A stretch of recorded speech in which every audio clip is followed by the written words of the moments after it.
Ito po ang aking mga gamit pang paganda. Yan po. Umpisahan natin sa lipstick. Magli-lipstick po ako. Ayan po yung aking lipstick. Pud na siya.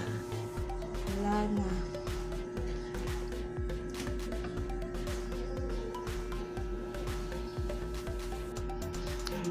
Papakita ko po sa inyo ang aking ginagawa pag ako'y umaalis.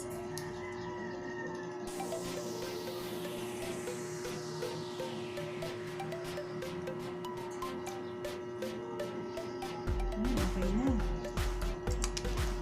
Next natin ay ang mascara. Wait lang guys. Hindi ko maayos ang aking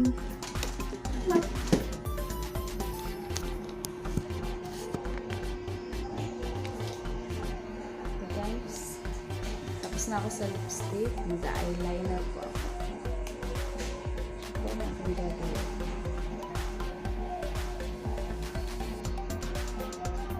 Eyeliner po tayo.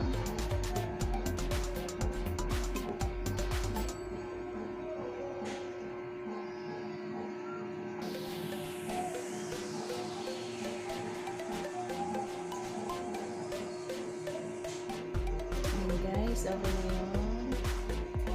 Next po natin ay maglalagay ako ng mascara.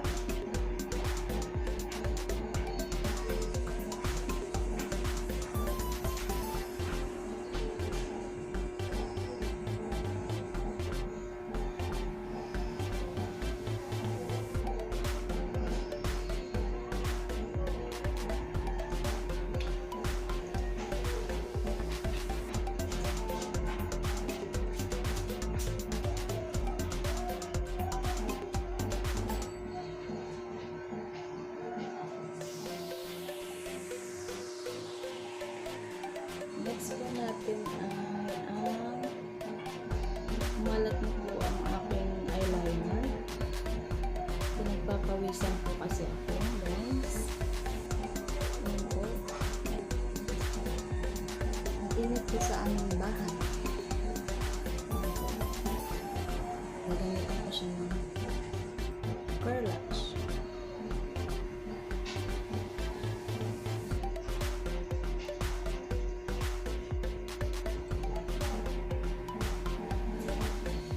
Hindi po ako naglalagay ng pulbo sa aking mukha and then foundation.